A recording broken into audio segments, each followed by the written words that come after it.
On December 21st, at 7:47 in the evening, I was sitting at my desk finishing quarterly reports when my phone buzzed. The office was nearly empty. Most of my colleagues had already left for the holidays, and the fluorescent lights hummed above me like they were counting down the minutes until I could leave too. I glanced at the screen. The message was from my sister Victoria. "We are not celebrating Christmas with you this year." She added a second line. "We do not need you." I read it twice. Not because I was shocked, because I had been waiting for this moment for 3 months. I set down my pen, looked at those words again, and smiled. Not a bitter smile. A real one. Then I typed back one word: cool. I let my thumb hover over the send button for exactly 2 seconds before adding a second line. Then my financial commitments to this family end today. My attorney has been notified. I hit send and placed my phone face down on the desk. Victoria thought she was delivering a punishment. She thought I would cry, call back, beg for forgiveness like I always had. She did not know what I had already set in motion 3 months ago. And she definitely did not know what would happen 24 hours later. My name is Hannah Brooks. I am 34 years old, and I work as a senior accountant at a real estate investment firm in downtown Denver. I live alone in a modest 1-bedroom apartment in Capitol Hill. I have a good job, a reliable car, and a savings account I built dollar by dollar over the past decade. On paper, I am the definition of responsible. In my family, I am something else entirely.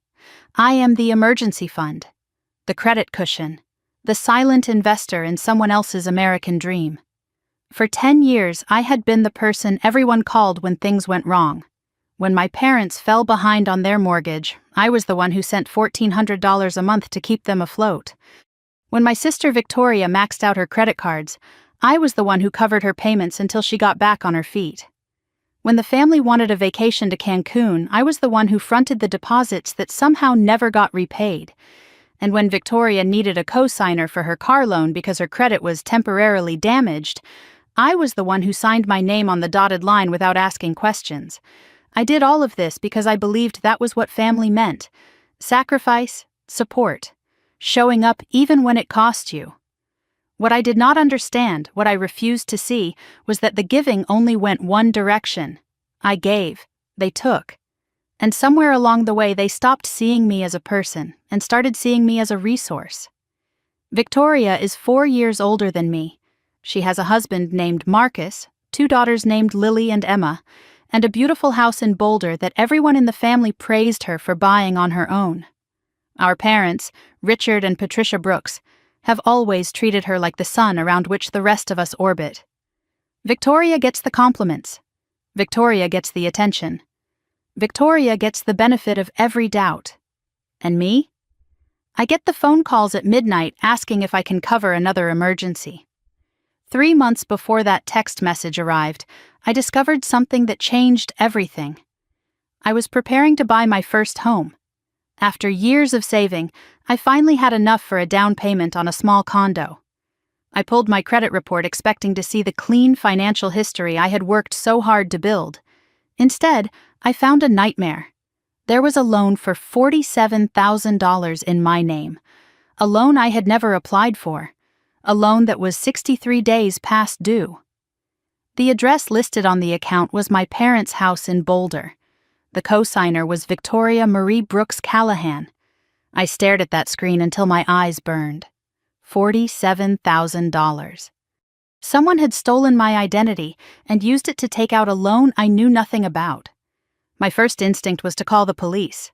My second instinct was worse. Because I remembered something. 2 years earlier, Victoria had asked to borrow my driver's license and social security card. She said her insurance company needed to verify beneficiary information. She said I was listed on her life insurance policy and it was just paperwork. I had been touched that she cared enough to include me. I handed over the documents without a second thought.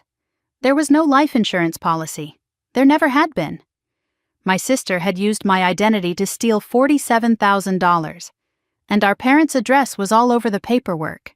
They had to know. The mail went to their house. The statements went to their house.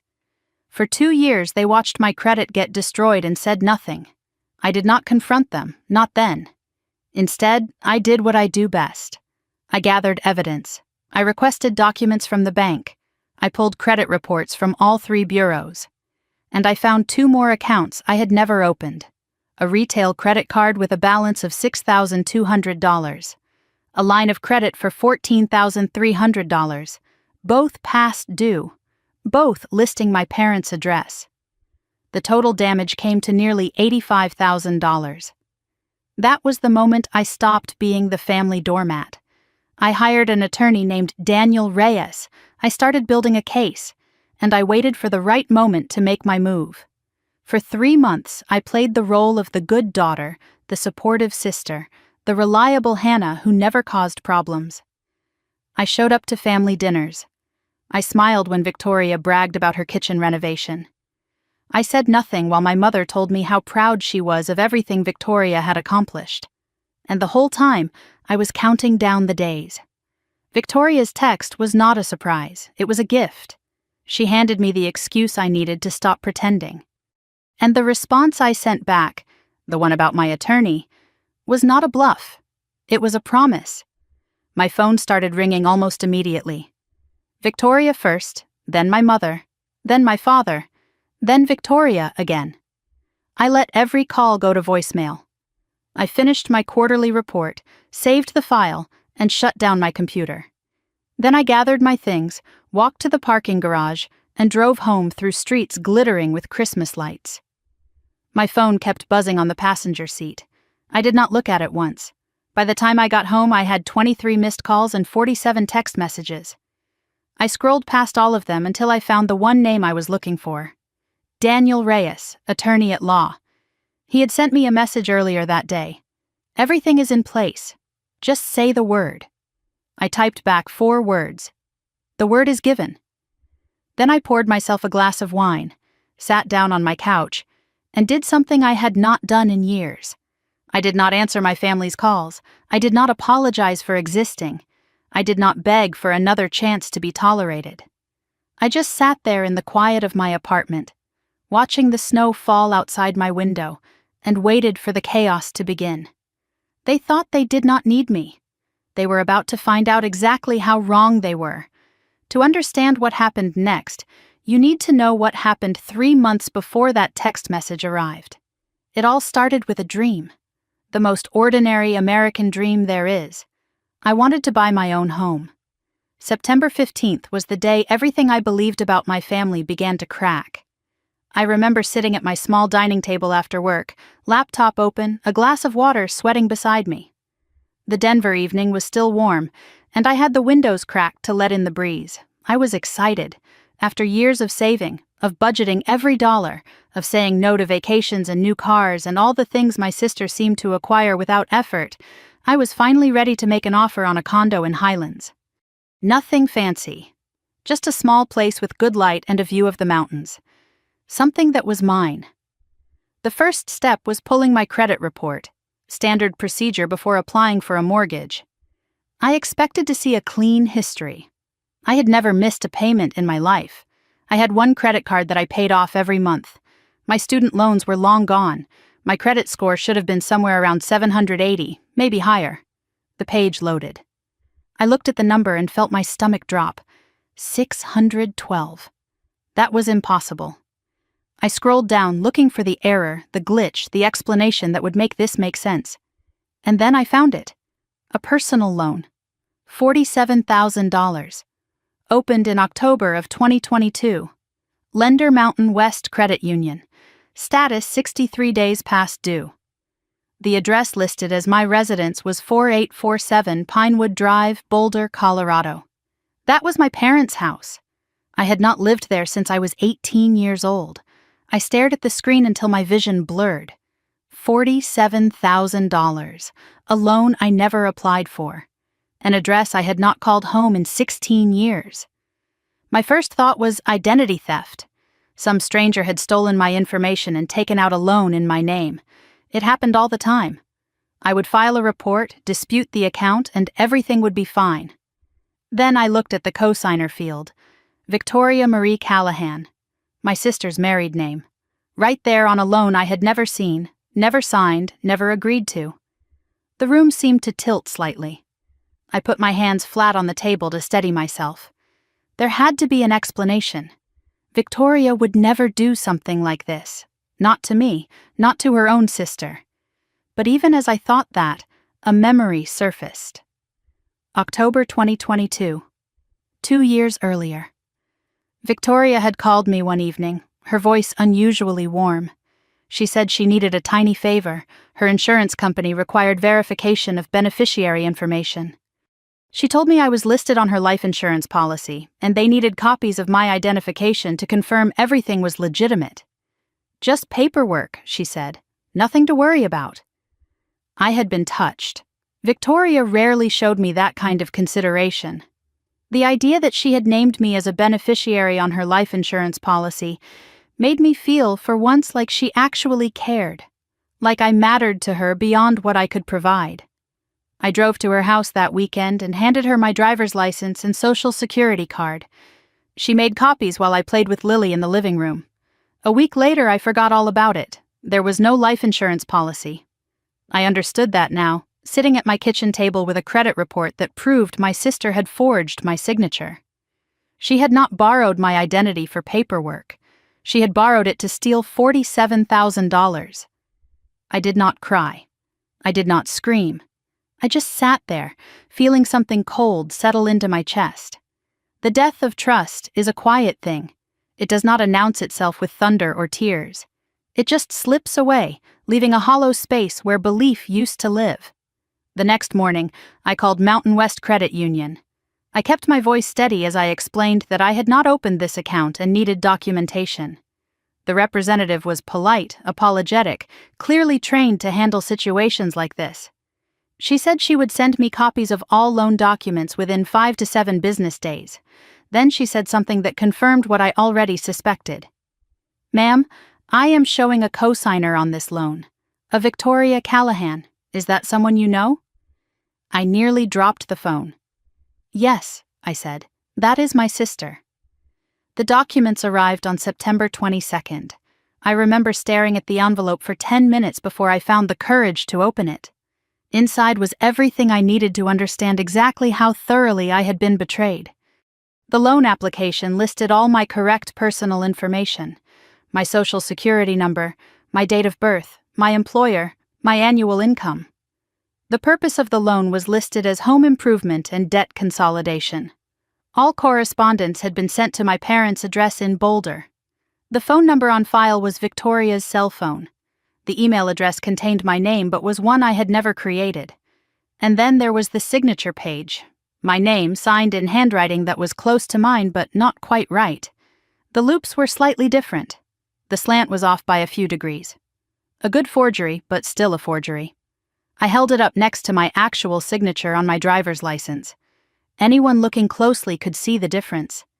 Victoria had not just stolen my identity. She had created a shadow version of me, one that lived at our parents' house and apparently needed $47,000 for home improvements. Home improvements for a house I did not own. I photographed every page. I created a digital backup on a secure cloud drive. And then I did something that surprised even me. I did not call Victoria. I did not demand an explanation. I did not give her the chance to lie to my face. Instead, I requested credit reports from all 3 bureaus: Equifax, Experian, TransUnion. If there was one fraudulent account, there could be more. And I needed to know the full extent of what had been done to me before I made any decisions. 2 days later, I found the second account. A retail credit card from JCPenney. Credit limit $8,000. Opened in March of 2023. Current balance $6,200. Payment status 90 days past due. Shipping address for all purchases was Victoria's house in Boulder. 3 days after that, I found the third. A line of credit from Homestead Financial Services. $15,000. Opened in January of 2024, just 8 months earlier. Balance $14,300. Status in collections.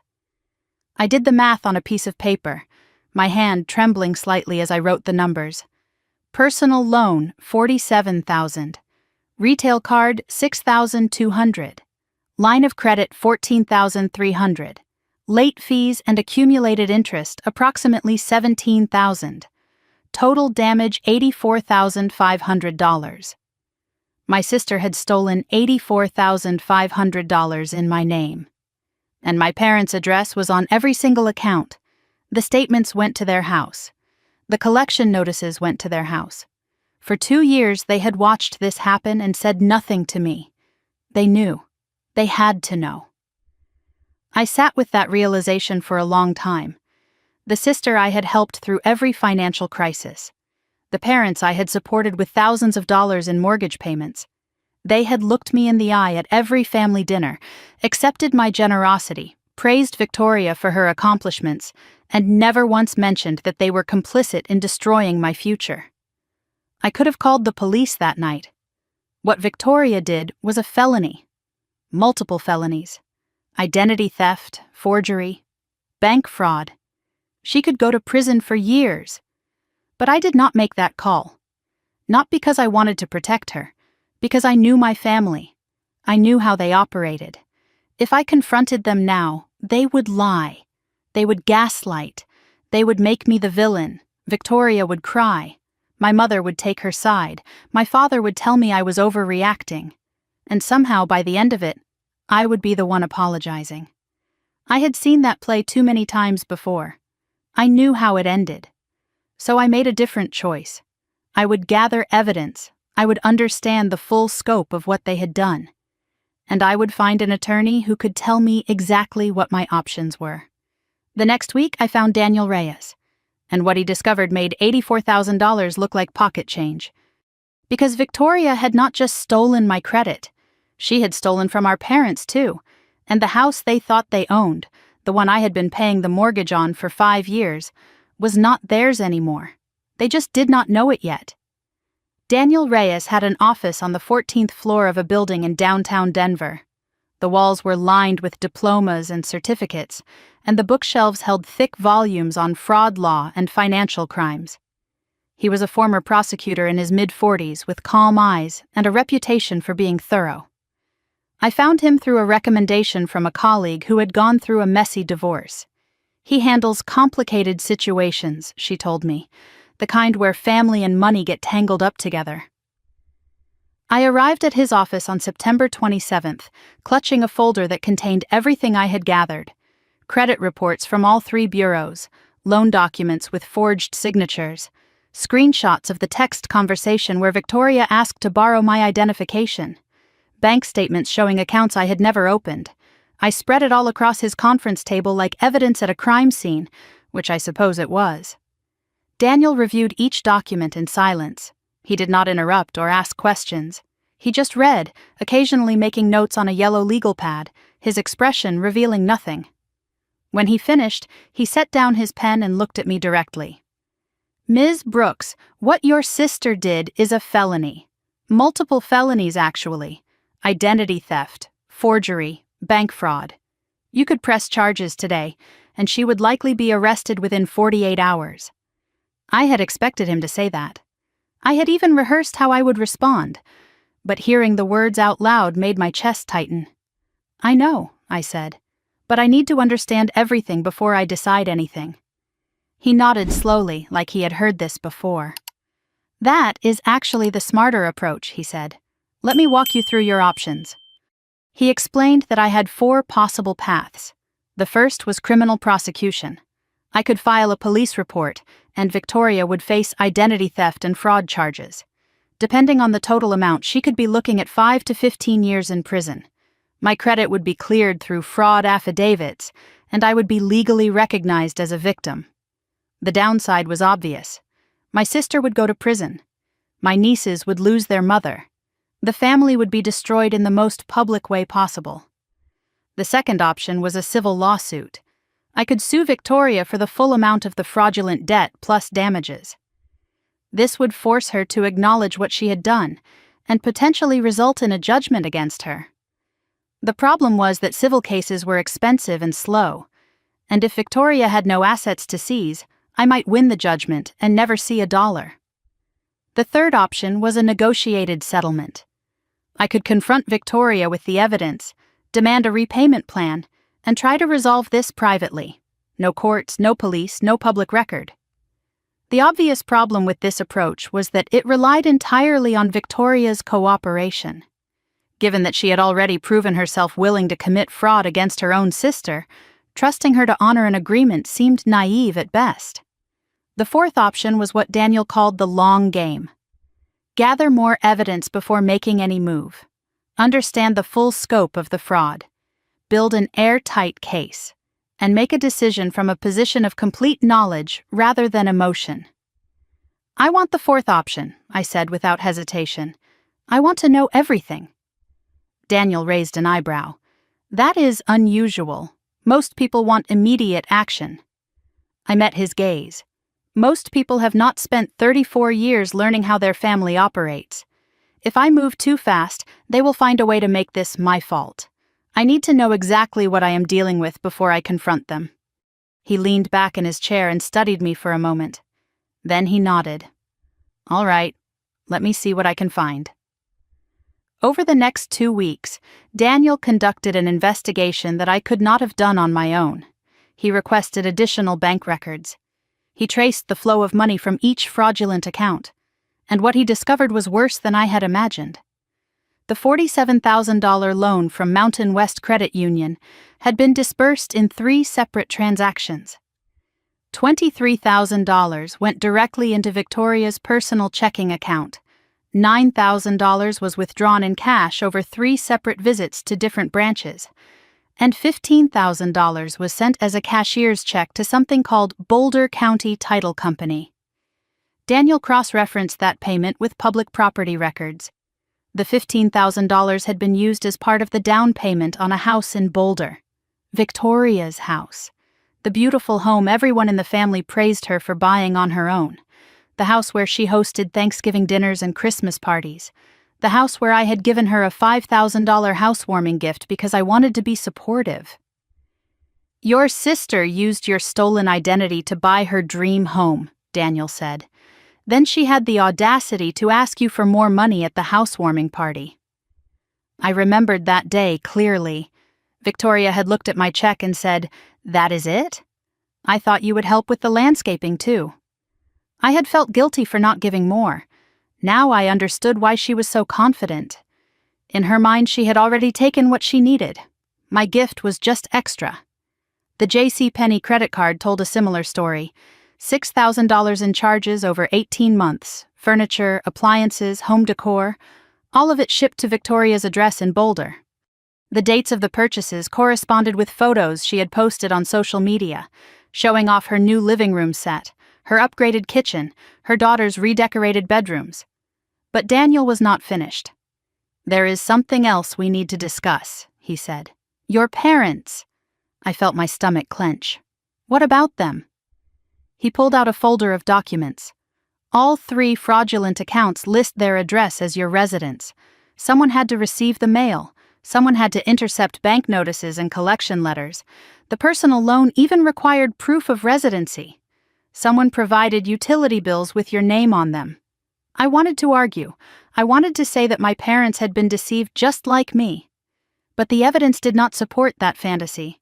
They had let Victoria use their address. They had watched statements arrive for accounts in my name. They had said nothing while my credit was destroyed.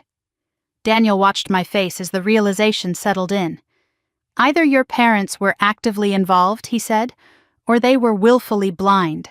Neither is good. A memory surfaced unbidden. Thanksgiving of 2022, about a month after the first loan was opened. We were all gathered at my parents' house in Boulder. Victoria and Marcus had brought the girls. I had brought a homemade pie and 2 bottles of wine. Dinner was the usual chaos of past dishes and interrupted conversations. At one point, my mother said something that I had dismissed at the time but now remembered with perfect clarity. Victoria is finally getting her finances together. She has been so responsible lately. My father had nodded in agreement. Sometimes people just need a little help to get on their feet. I had assumed they meant emotional support, encouragement, the kind of vague parental pride that costs nothing. but they had known about the money. They just did not know, or did not care, where it came from. Daniel's voice pulled me back to the present. I cannot prove your parents committed a crime without more evidence. But I can tell you this. They created the environment that made this possible. They received mail that was not theirs. They watched your sister spend money she could not have earned. They asked no questions. In my experience, that is not ignorance. That is participation. We spent the rest of that meeting developing a strategy.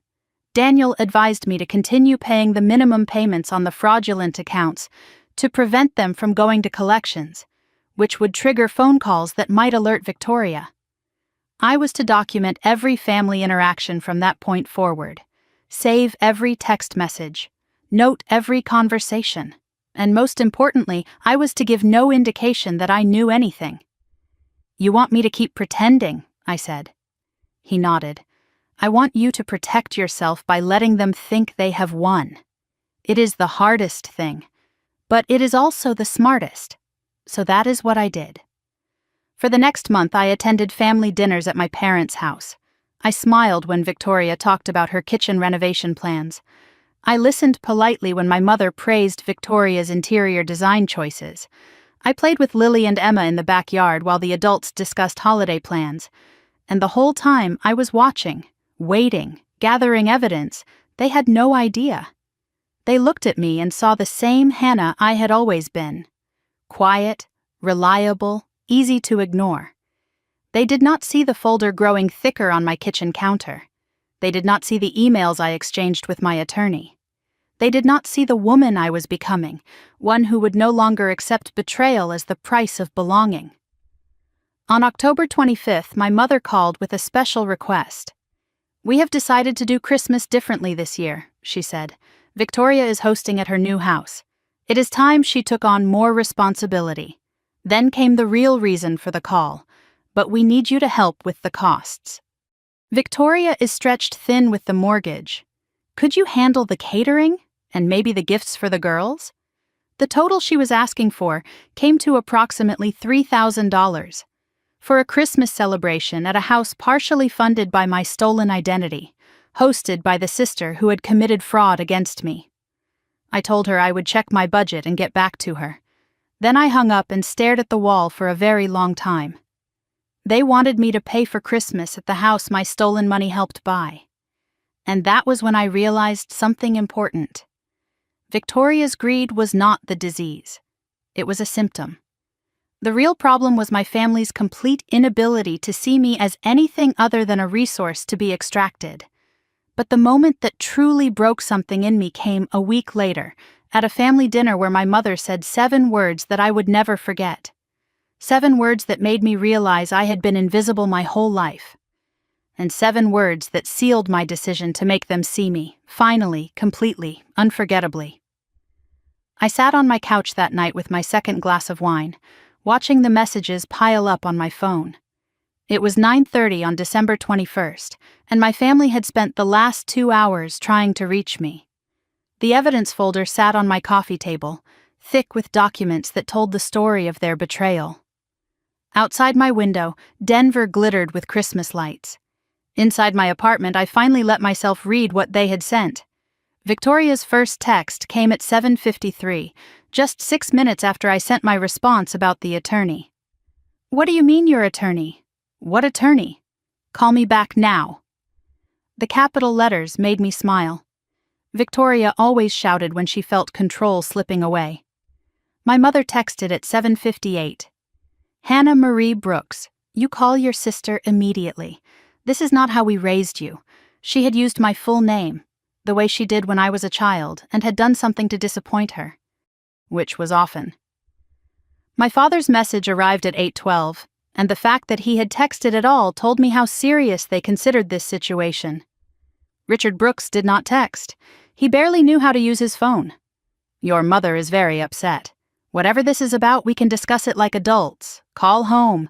Then Victoria again at 8:34. "You are being ridiculous. We were going to invite you eventually. Stop being so dramatic."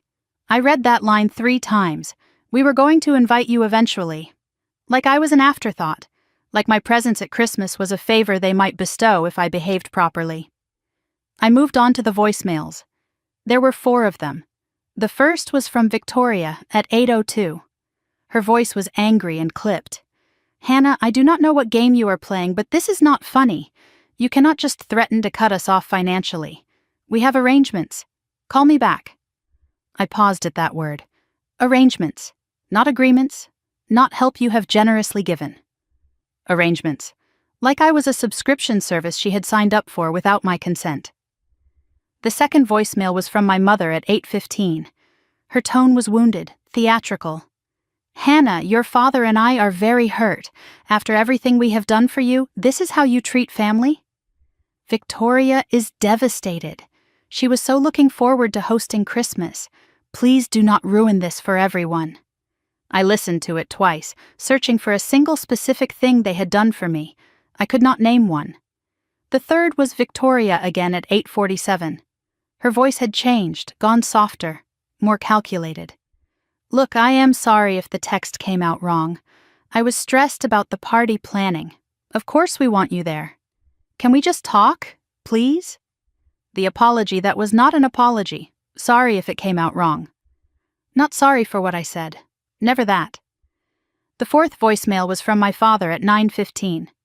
His tone was stern, patriarchal, the voice he used when he wanted to end a discussion.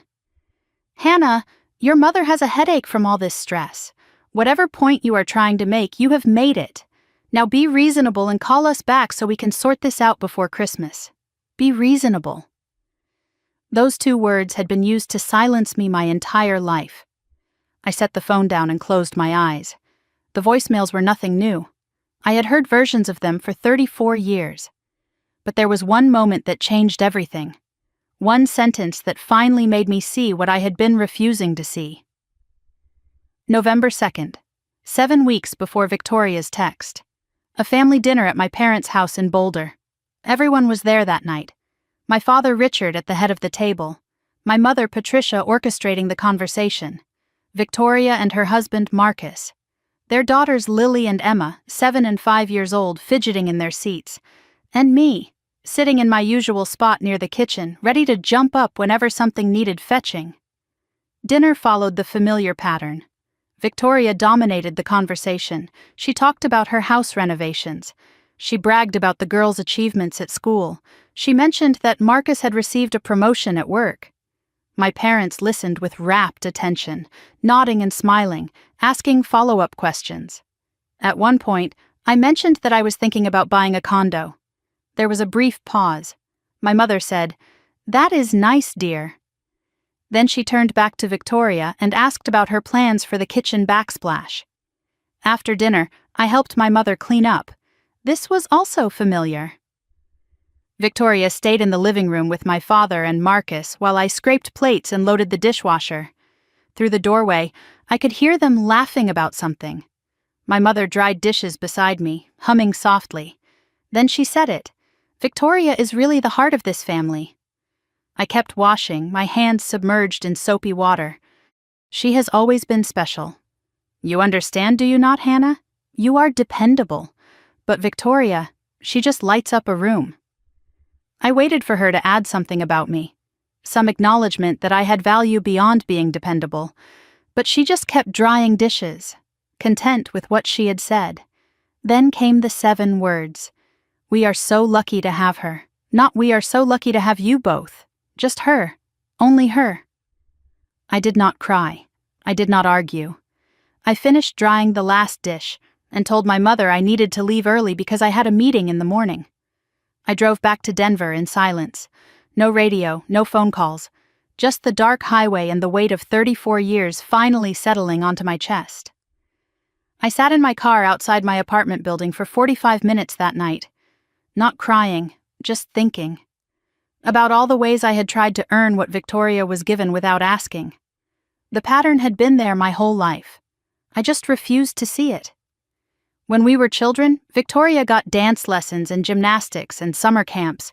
I got explanations. We cannot afford both. You understand, right, Hannah? Victoria needs the outlet. She got the bedroom with the window facing the garden. I got the smaller room facing the neighbor's fence. When we were teenagers, Victoria had a sweet 16 party with 40 guests and a DJ. I got dinner at home and a card with $20 inside.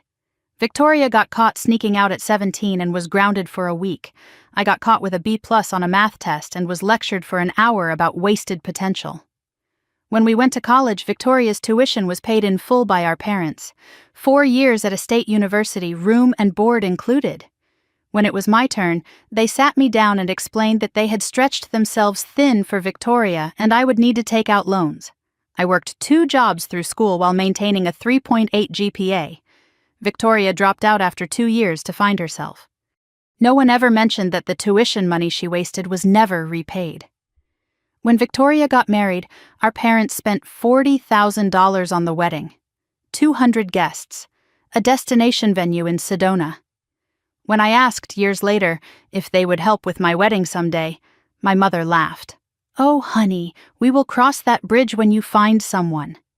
Like finding a partner was something I had failed at, rather than something I had simply not prioritized. When Victoria announced her first pregnancy, my mother threw her a baby shower. 50 guests, catered food, a mountain of gifts. When I earned my CPA license after years of studying, I got a text message. "Congrats!" No exclamation point. The refrain was always the same. Victoria needs more support. Victoria is sensitive. Victoria is going through a hard time. And you, Hannah, you are so strong. You do not need us the same way. Being strong was never a compliment. It was permission to neglect me. I was still thinking about all of this when my phone buzzed with a different kind of notification. Not a text, not a call, an email alert from my bank. Security alert. Unusual login attempt. Someone had tried to access my checking account online. The login attempt came from Boulder, Colorado. The IP address did not match any of my devices.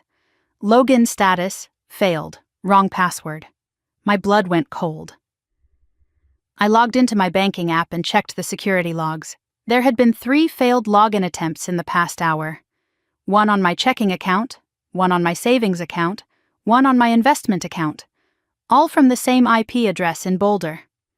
All failed because I had changed my passwords and security questions the week before. I checked the timeline.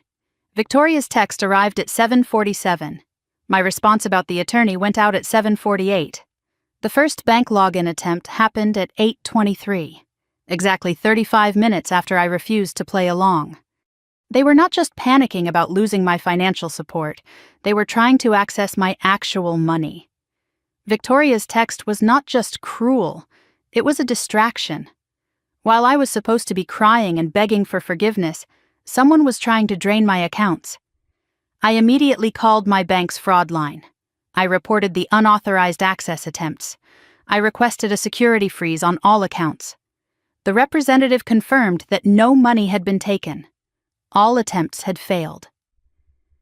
I sat in the darkness of my living room, phone in hand, the Christmas lights outside casting colored shadows on my walls. For 3 months, I had been building a case, gathering evidence, waiting for the right moment. Victoria had just handed me that moment. I opened my laptop and composed an email to Daniel Reyes. Subject line, Phase 2, ready to proceed. I told him about Victoria's text, my response, and the bank login attempts. I told him I was done waiting. I wanted to move forward with everything we had discussed. His reply came at 11:02. I was about to email you. I found something about the property transfer. It is worse than we thought. My office, 8 a.m., bring everything. I stared at those 3 words. Worse than we thought. I did not know how anything could be worse than $84,000 in fraud and a family that saw me as an ATM. But I was about to find out that Victoria's theft was not the main event. It was just the opening act. Daniel was already at his desk when I arrived at 8:15. The morning light cut through the blinds in sharp lines, and there was a folder on his desk that I had not seen before. He did not waste time with pleasantries. Before we discuss next steps, I need to show you what I found. He slid the folder across the desk toward me. The label read, Brooks Property, Boulder County Records. I opened it with hands that were steadier than I expected. Inside were printouts of property records, mortgage documents, and something that looked like a title transfer agreement. "Your parents' house," Daniel said. "The one at 4847 Pinewood Drive. The one you have been paying the mortgage on for 5 years." I nodded, my stomach already tightening. 6 months ago, the title was transferred. Your parents no longer own it. I looked up at him. What? To who? To Victoria Marie Brooks Callahan. The words did not register at first. I stared at the document in front of me, seeing my sister's name on a property transfer agreement dated June 15th. The house I had been paying for, the house I sent $1,400 to every single month. It belonged to Victoria now. "That is impossible," I said. "I would have known." "The mortgage payments." Daniel's voice was gentle but firm. "The mortgage payments you have been sending to your parents for 5 years. $72,000 total. They never went to the bank, Hannah. Your parents kept the money. Victoria refinanced the house in her name 6 months ago and paid off the remaining balance." I sat very still, processing what he was telling me. For 5 years, I believed I was helping my parents keep their home. Every month I transferred $1,400 from my account to theirs, money I could have used for my own down payment, my own future. And they had lied. They had taken my money and used it for something else entirely. "Here is what I believe happened," Daniel continued. "Your parents fell behind on the original mortgage years ago. Instead of telling you, they let you think your payments were helping. But they were using your money for other things. When Victoria committed the identity fraud, part of that money went toward the house. Then 6 months ago, she refinanced everything in her name, paid off what remained, and took full ownership." He showed me the documents. The title transfer dated June 15th, signed by Richard and Patricia Brooks. A new mortgage in Victoria's name, approved using my stolen credit as part of the collateral verification. The property was now valued at $680,000. So for 5 years, I thought I was helping my parents keep their home. Yes. And they were lying to me the entire time. Yes. And now Victoria owns a house worth nearly $700,000, partially funded by my money and my stolen identity. That is correct. I sat back in my chair and let the magnitude of it settle over me. $84,000 in fraudulent debt, $72,000 in mortgage payments that went nowhere, a house stolen out from under me while I smiled at family dinners and played with my nieces in the backyard. What are my options? Daniel walked me through them again, but this time the stakes were different. Criminal prosecution would mean charges against all 3 of them. Victoria, as the primary perpetrator, facing 5 to 15 years. My parents as accomplices, facing 2 to 7. Civil action would mean lawsuits, forced sale of the house, years of legal battles. A hybrid approach would clear my credit through fraud reports while preserving the option for criminal charges later. "If I go criminal," I asked, "what happens to my nieces?" Daniel paused. "They would likely go to their father, Marcus, or into the system if he cannot care for them. Lily and Emma, 7 and 5 years old. They had nothing to do with any of this. They did not choose their mother. They did not choose to be born into a family built on lies." "I need time to think," I said. "Can we proceed with the credit bureau reports for now? Clear my name without destroying theirs?" Daniel nodded slowly. "We can. But Hannah, they do not deserve your mercy. Maybe not, but those little girls have not done anything wrong." I drove home in a daze. The Denver streets were bright with midday sun, and everywhere I looked there were reminders of Christmas, wreaths on doors, lights strung on trees, families walking together, arms full of shopping bags. I felt like I was watching it all from very far away. Back in my apartment, I sat on the couch and stared at the wall. The evidence folder was still on my coffee table. Daniel's new documents sat on top, the property transfer agreement with my sister's name typed in neat black letters. Memories surfaced unbidden. Last Christmas, Lily running to me at the door, her face bright with excitement. "Aunt Hannah, Did you bring presents? I had brought presents. I always did. Art supplies I had picked out specifically for her because I knew she loved to draw. Emma's birthday in March. She had just turned 5, shy and quiet like I was at that age. Everyone else gave her princess dresses and toys that made noise. I gave her a picture book about a girl who becomes an astronaut. She carried it everywhere for months. Victoria rolled her eyes and said she did not understand why Emma was so obsessed with that thing. Last Thanksgiving. Lily had whispered to me in the kitchen while the adults argued about football in the other room. Aunt Hannah, why does Mommy not like you? I had frozen, dish towel in my hands. What makes you think that, sweetheart? She talks different when you are not here, meaner. Those girls knew something was wrong in their family. They saw it even when the adults pretended everything was fine. And now their future depended on what I decided to do. The doorbell rang at 1 o'clock. I had not moved from the couch in over an hour. The sound pulled me back to the present, and I forced myself to stand. Megan Chen stood in the hallway. She was my closest friend and had been my colleague at the firm for 6 years. She took one look at me and pushed past into the apartment. Jesus, Hannah, what happened? I told her everything, the lawyer meeting, the house transfer, Victoria's ownership of a property I had helped pay for, Daniel's documents spread across my coffee table like evidence of a crime, which I suppose they were. Megan listened without interrupting. When I finished, she sat beside me on the couch and took my hand. Okay, let me make sure I understand. Your sister stole $84,000 in your name. Your parents helped her do it. They have been lying about the mortgage for 5 years. Victoria now owns a house worth $700,000 that you partially paid for, and you are sitting here feeling guilty because of her kids? I pulled my hand away. They are innocent, Megan. Lily and Emma did not do anything. Megan turned to face me fully. Hannah, listen to me. They are using those children as shields. That is not love. That is manipulation. Victoria committed felonies, multiple felonies, and she is hiding behind her daughters to escape the consequences. That is not your guilt to carry. It is hers. My phone buzzed on the coffee table. Another message from my mother. Victoria told me what you accused her of. I am shocked at you, Hannah. We are your family. How could you believe such lies about us? Then another. Think about the children.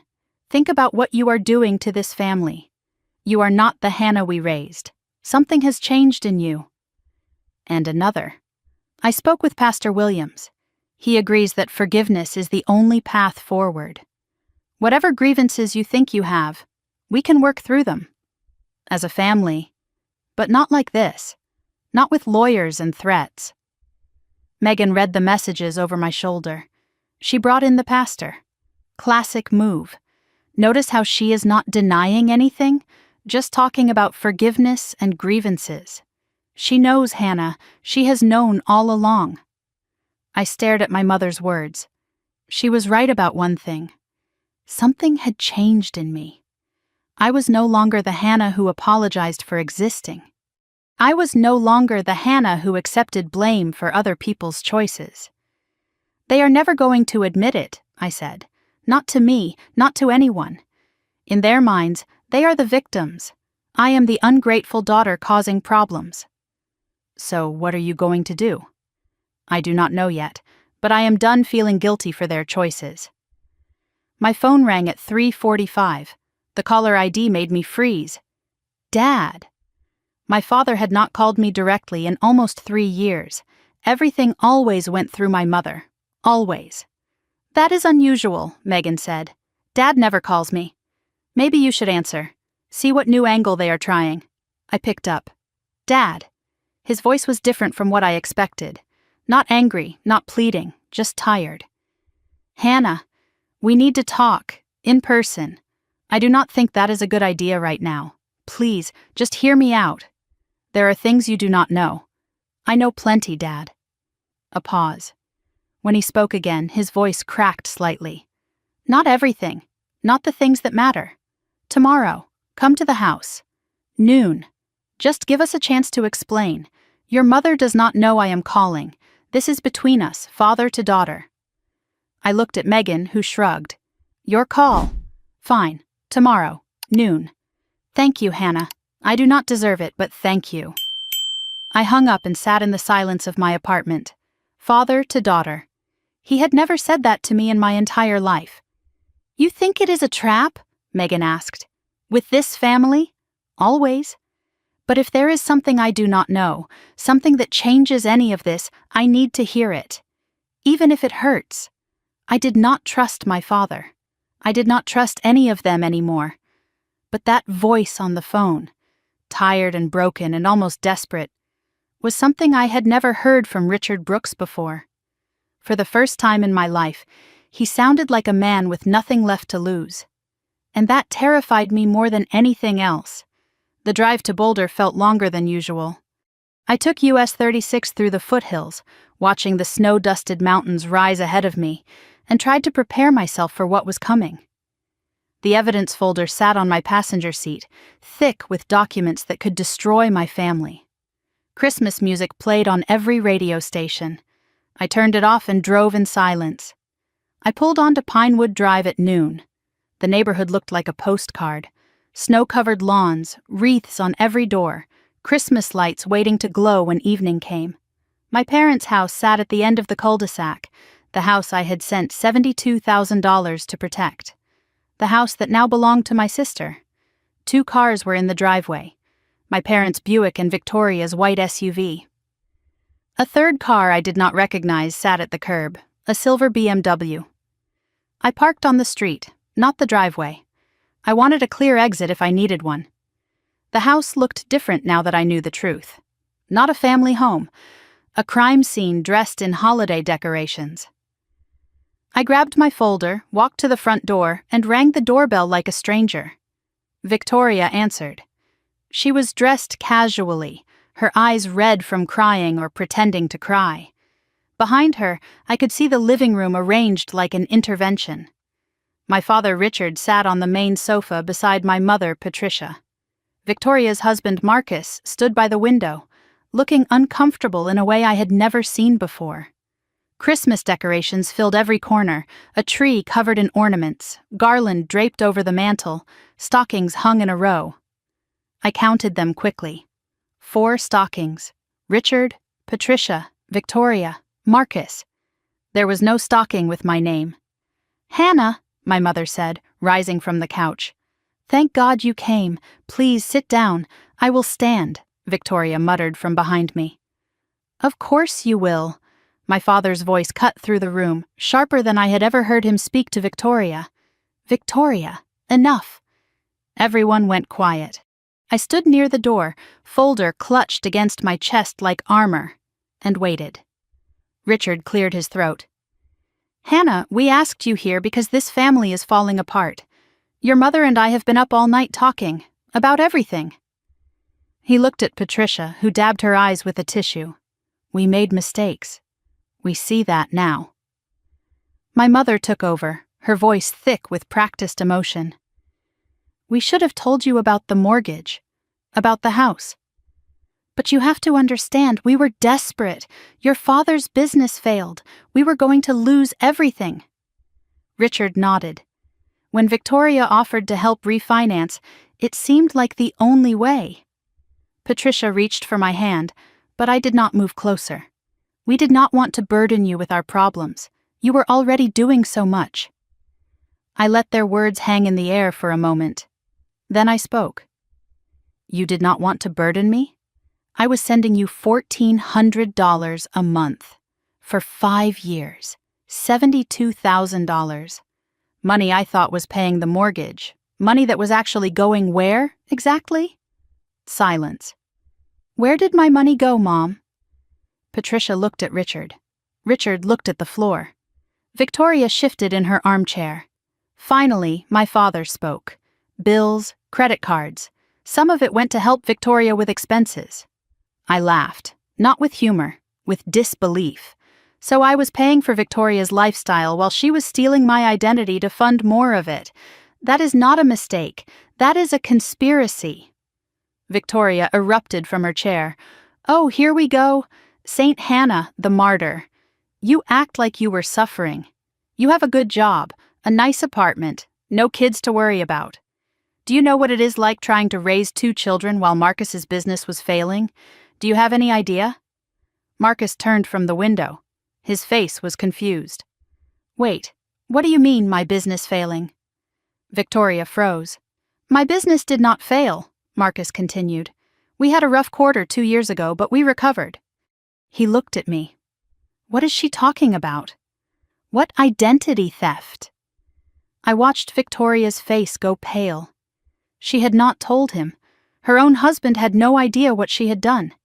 He was living in a house built on fraud, and he did not know. I could have protected her. I could have kept the peace like I always did. Instead, I opened my evidence folder. "Marcus, I think you should see this." I handed him the loan documents, the credit reports, the forged signatures.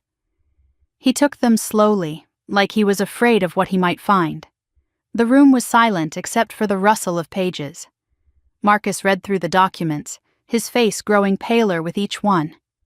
When he finished, he looked at Victoria. "What is this?" Victoria's voice trembled. "Marcus, I can explain. $47,000? In her name?" He held up the loan document. "You told me the down payment came from your grandmother's inheritance." Victoria said nothing. There was no inheritance, was there? The silence was her answer. Marcus set the documents down on the coffee table.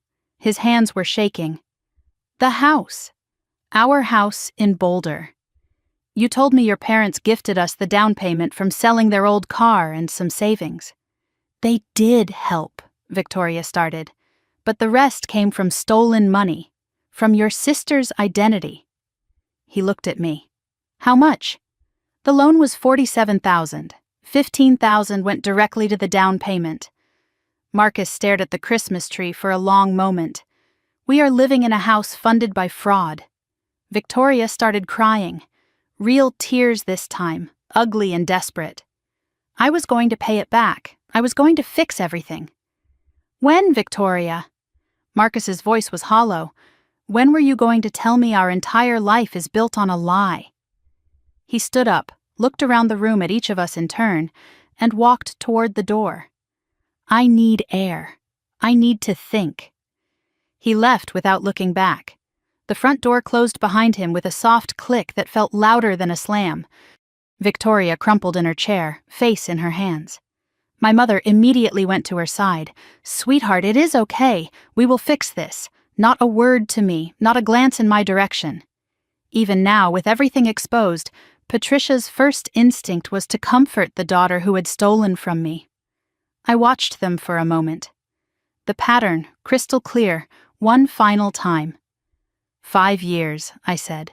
$72,000. And not one of you thought I deserved the truth.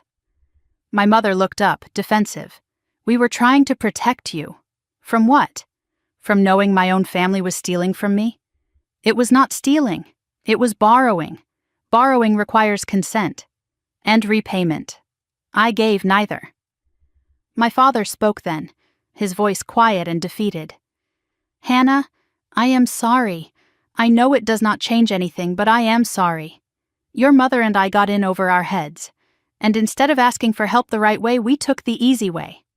"That was wrong. I was wrong." Patricia glared at him. "Richard!" "No, Patricia. Enough. We did this. We need to own it." I gathered my folder and walked toward the door. Victoria looked up from her mother's arms. "Hannah, wait." I did not stop. My mother's voice followed me. "Look what you have done. You have destroyed your sister's marriage."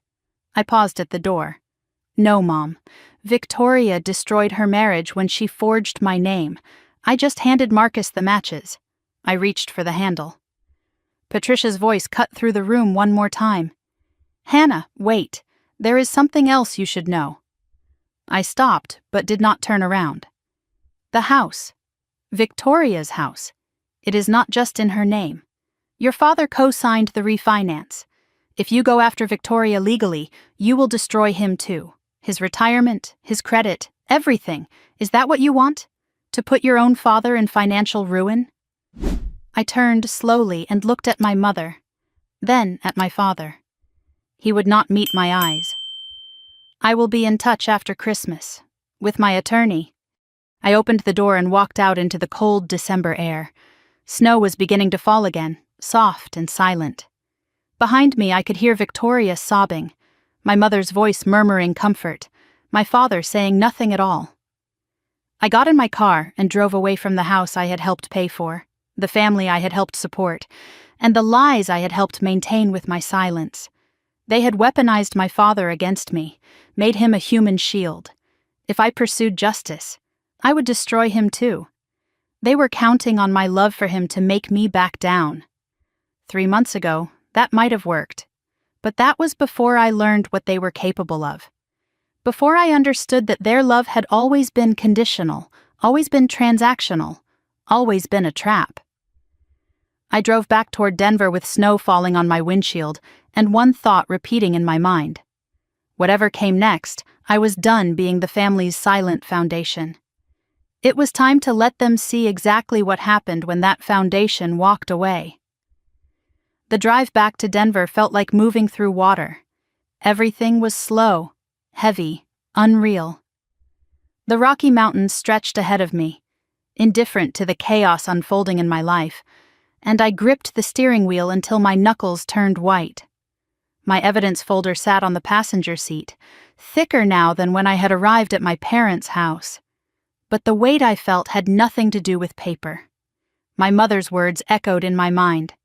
Your father co-signed the refinance. If you go after Victoria legally, you will destroy him too. They had weaponized my father against me, made him a human shield. The moment I discovered the fraud, they had already built in a failsafe. Richard Brooks, 64 years old, his retirement and credit tied to Victoria's house. If I pursued justice, I would take him down too. They were counting on my love for him to make me stop. My phone rang through the car speakers. Daniel Reyes.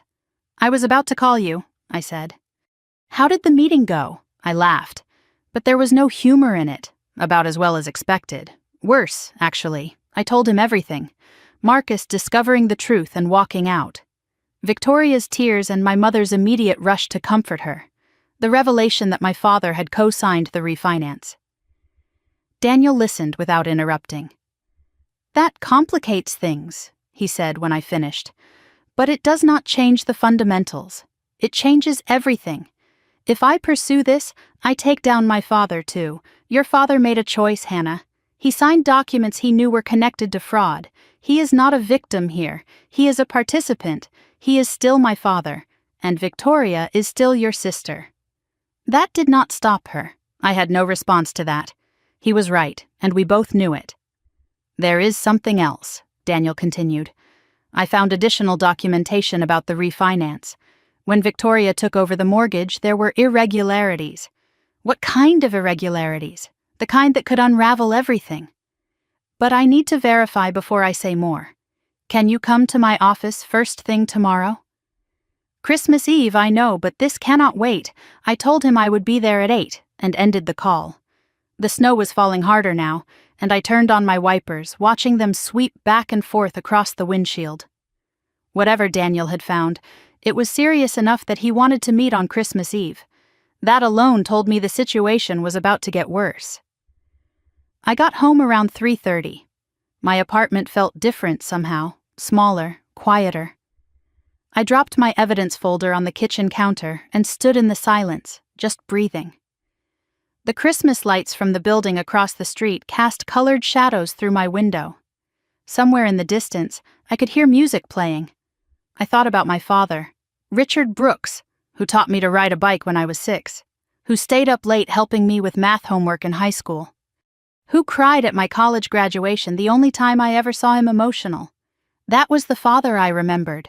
The father I wanted to believe still existed somewhere beneath the man who had signed fraudulent documents and let his wife orchestrate the theft of his daughter's identity. When did he become this person? When did he decide that protecting Victoria's lifestyle was worth sacrificing my future?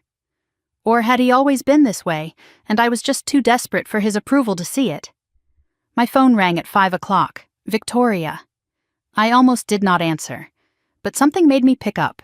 Maybe curiosity. Maybe the need for closure. Maybe just masochism. Hannah, please do not hang up. Her voice was wrecked, hoarse from crying, all the polish and confidence stripped away. I said nothing. I waited. Marcus will not answer my calls. He took Lily and Emma to his mother's house. They will not even let me talk to my own kids. This is the worst day of my life. What do you want, Victoria? I want to fix this. I want to make it right. Tell me what I have to do. Tell me what you want. What I want is the last 10 years back. Can you give me that? Silence. Can you give me back my credit? My down payment for the house I wanted? The trust I had in my own family? Hannah, please. What I want is a sister who never stole from me in the first place. Can you give me that? More silence. Then, very quietly, she said something I never expected to hear. I was jealous of you. I waited. Let her continue. I have always been jealous. You were smarter, more capable. You did not need anyone. Mom and Dad gave me everything because I demanded it. But they respected you. I saw how Dad looked at you when you got your CPA, like you were the child he was actually proud of. I just wanted to win for once. I processed her words. The sister who had everything, who was praised constantly, who received $40,000 weddings and paid college tuition, was jealous of me. The irony was almost too much. You did not want to win, Victoria. You wanted me to lose. And you used Mom and Dad to make it happen. That is not jealousy. That is cruelty. I did not mean for it to go this far. The loan was supposed to be temporary. I was going to pay it back before you ever noticed. You opened 3 accounts over 2 years. That is not temporary, that is systematic. I got in deeper than I planned. Every time I thought I could get out, something else happened. Marcus's business hit a rough patch. The girls needed things. The house needed repairs. So every time you needed money, you did not ask me for help. You just took it. Asking would have meant admitting I was not doing as well as you. Do you know what it is like living in your shadow? Perfect Hannah with her perfect job and her perfect credit. I could not let you see that I was failing, so you stole from me instead. And let me think I was failing when I could not get a mortgage. You let me blame myself for your crime. Victoria was crying again. If you press charges, I will lose everything. My house, maybe my kids. Is that really what you want? To watch your nieces lose their mother? I want you to understand something, Victoria. The moment you forged my signature, you made a choice. Every consequence that follows is because of that choice, not mine. I ended the call and set my phone on the coffee table. I felt drained, empty. Victoria's confession should have given me some satisfaction. Instead, it just made everything sadder. My sister had spent her whole life competing with me for a prize I never knew existed. And in the end, she destroyed us both trying to win. At 6:30, my phone buzzed with a text from my father. Hannah, I need to tell you something. Your mother does not know I am writing this. A second message. I want you to know the truth, the whole truth. A third. The house situation is more complicated than what Patricia told you. A fourth. There is a reason I co-signed, and it was not to protect Victoria, it was to protect you. A fifth. Please let me explain, not in front of your mother, just us. I stared at those words. To protect you. Nothing about this situation had protected me. Every piece of it had been designed to take from me. But something in those words caught in my chest. I typed back, tomorrow. After I meet with my lawyer. We will talk. His response came immediately. Thank you, Hannah. I do not deserve it, but thank you. I made dinner that night without tasting it. Soup from a can. Something simple. My mind was churning with everything that had happened and everything still to come. 2 conversations tomorrow. Daniel at 8 in the morning. My father afterward. 2 chances to learn something that might change everything. Megan texted around 8. Heard anything from the family circus? I told her about Victoria's call, the jealousy confession. The children card played again. Classic, Megan replied. What about your parents? Dad says there is more to the story. Says he was trying to protect me. Protect you? That is a new angle. I do not believe him, but I need to hear what he has to say. Want me to come with you tomorrow? No, this is something I have to do alone. Before bed, I opened my laptop. I had been thinking about something since Daniel mentioned irregularities with the refinance. I searched for Colorado property records, Boulder County, and found the public database. I typed in the Pinewood Drive address and waited for the results to load. The record appeared. Property owner Victoria M. Callahan. I scrolled down to the mortgage information. Lender First Mountain Bank. Original loan date June 15th. And then I saw something that made my blood freeze. Listed under additional secured parties was a second lien. Lien holder Internal Revenue Service. Amount $89,000. Status active. The IRS had a lien on Victoria's house. $89,000 in back taxes. According to the filing date, the debt had been delinquent since before Victoria took ownership, which meant one thing: someone else's tax debt was attached to that property. I sat in the darkness of my apartment, laptop glowing in front of me, and understood with terrible clarity what had happened. Mom and Dad had not just transferred the house to escape their mortgage problems. They had transferred it to escape the IRS. And Victoria had inherited a ticking time bomb without knowing it. My sister was not just a thief. She was also a victim. And the people who had victimized her were the same people who had victimized me. Our parents. I barely slept. The IRS lien discovery kept replaying in my mind, and I spent half the night researching tax liens and property transfers. By the time my alarm went off at 6:30 on December 24th, I had a clearer picture of what my parents had done. But I needed Daniel to confirm it. Christmas Eve morning in Denver was quiet. Fresh snow had fallen overnight, and the city looked peaceful in a way that felt almost mocking.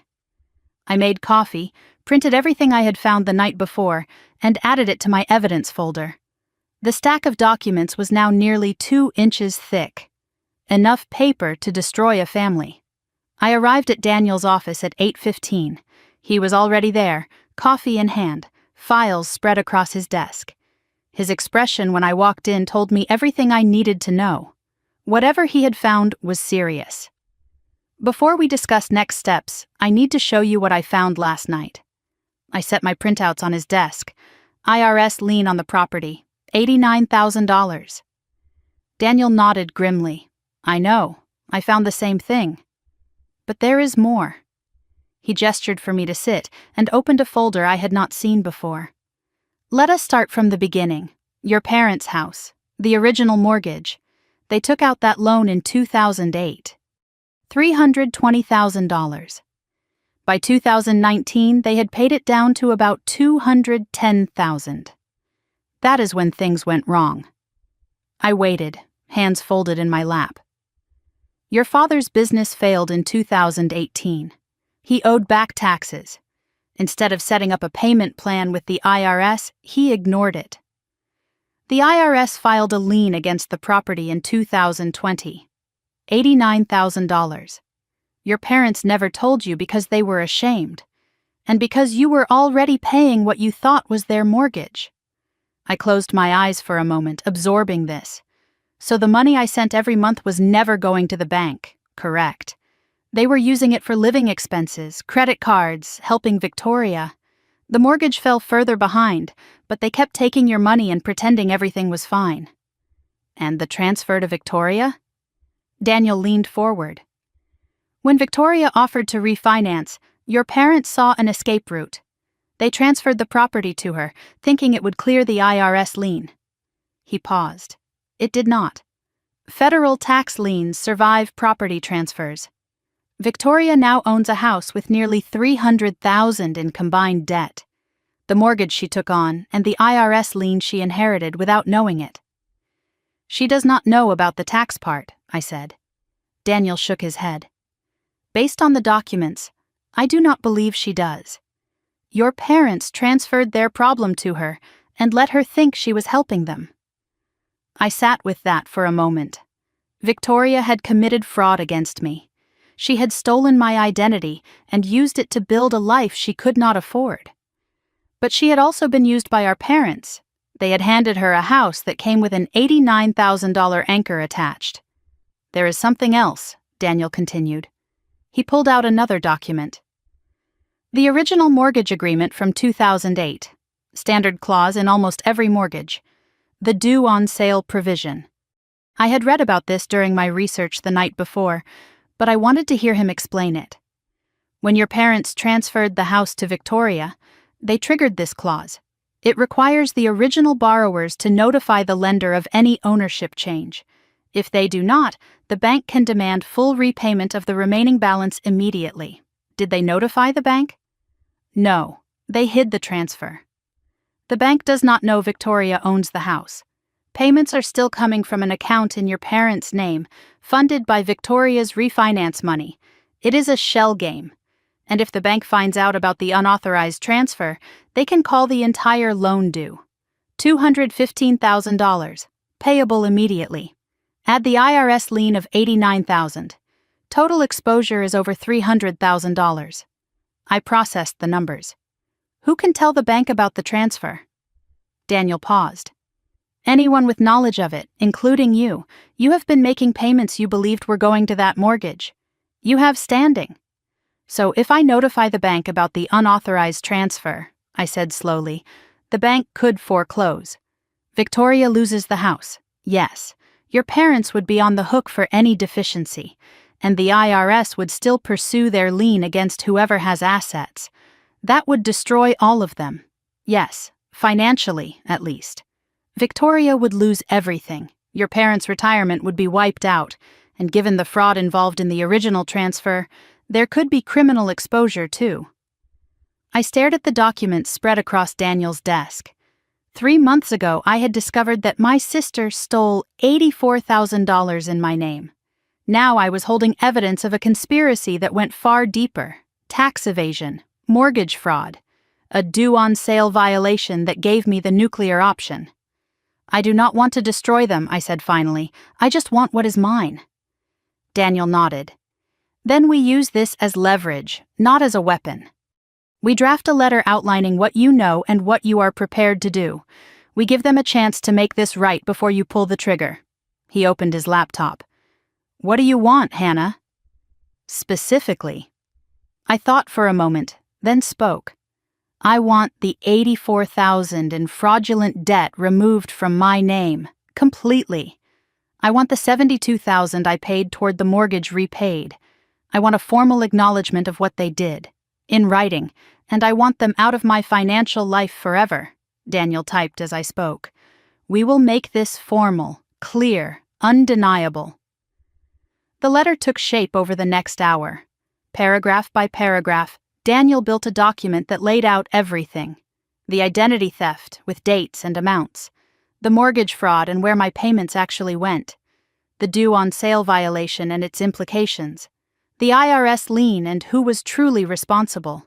And finally my demands. Complete removal of my name from all fraudulent accounts. Repayment of $72,000 in mortgage payments. Written acknowledgement of wrongdoing. No further contact regarding financial matters. Deadline, December 31st. If they failed to comply, I would notify First Mountain Bank about the unauthorized property transfer. I would file a criminal fraud complaint, and I would pursue a civil lawsuit for damages. Daniel printed 3 copies of the letter, one for Victoria, one for my parents, one for my records. How do you want to deliver this? He asked. Certified mail takes days. I will deliver it myself. Today. He raised an eyebrow. On Christmas Eve? They wanted a family Christmas. They will get one. I gathered the documents and stood. He walked me to the door. After I deliver these, I am meeting my father. Alone. He said he wanted to tell me something, that he was trying to protect me. Are you sure that is wise? He said there is more to the story. I need to know if there is anything left worth saving. And if there is not? Then at least I will know I gave him the chance to be honest. I drove toward Boulder with the evidence packets on my passenger seat. Christmas music played on every station, unavoidable now. I did not turn it off. I let Silent Night fill the car while I drove toward the final confrontation. My phone rang somewhere past Broomfield. Victoria. I answered. Hannah, do not come here. I am already on my way. Something has happened. Her voice was different. Not crying, not pleading, scared. Marcus called. He found the IRS documents in my filing cabinet. He is talking about lawyers, about fraud charges, about taking the girls permanently. Hannah, please, if you do whatever you are planning, I will lose everything. I pulled off the highway at a rest stop. Victoria, I am not the one who did this to you. What? The IRS lien, $89,000. It was theirs, Mom and Dad's. Now it is yours. You did not just buy their house, you bought their debt. Silence on the other end. Then, very quietly. What? The IRS lien for $89,000. It was filed against the property in 2020, before you took ownership. Federal tax liens survive property transfers. When Mom and Dad signed the house over to you, that debt came with it. Another long silence. They told me the house was clean. They promised. They lied to both of us. The only difference is, I found out first. A sound came through the phone that might have been a laugh or a sob. I could not tell. Victoria, I am coming to deliver something. A letter from my attorney. It outlines everything I know and everything I could do. You have until December 31st to respond. But before you make any decisions, you should know something. Dad wants to meet with me alone. He says there is more to the story. I am giving him one chance to tell me the truth. Hannah, wait. But I had already ended the call. I sat in the parking lot with the engine running and snow falling on my windshield. In 2 hours I would face my father with evidence of his betrayal in my hands. In 2 hours I would find out if anything he had ever told me was true. But first I had a letter to deliver. Merry Christmas, Victoria. I pulled onto Pinewood Drive at 2 o'clock. The neighborhood was picture perfect. Snow-dusted lawns, wreaths on doors, Christmas lights waiting for evening. Victoria's white SUV sat alone in the driveway. My parents' Buick was gone. The house looked different now that I knew everything. Not a family home, a crime scene dressed in holiday decorations, $680,000 on paper, $300,000 in debt underneath, and my sister inside, waiting to learn that the life she had stolen was built on quicksand. I parked on the street and grabbed the evidence packet from the passenger seat. Daniel's letter sat on top, crisp and official on his letterhead. I walked to the front door and rang the bell. Victoria answered after a long moment. She looked worse than she had sounded on the phone. No makeup, hair unwashed, eyes swollen from crying. She was still in pajamas at 2 p.m. on Christmas Eve. Behind her, the house was a mess. Toys scattered across the floor, dishes piled in the sink. The Christmas tree lights were off. Hannah. I did not think you would actually come. I said I would. I held out the envelope. This is from my attorney. She took it with trembling hands. What is it? Everything. The fraud, the mortgage, the IRS lien. And what I am prepared to do if we cannot reach an agreement. Hannah, please. Can we just talk? Without lawyers, without... We are past that, Victoria. Read the letter. You have until December 31st. Her face crumpled. The girls are not here.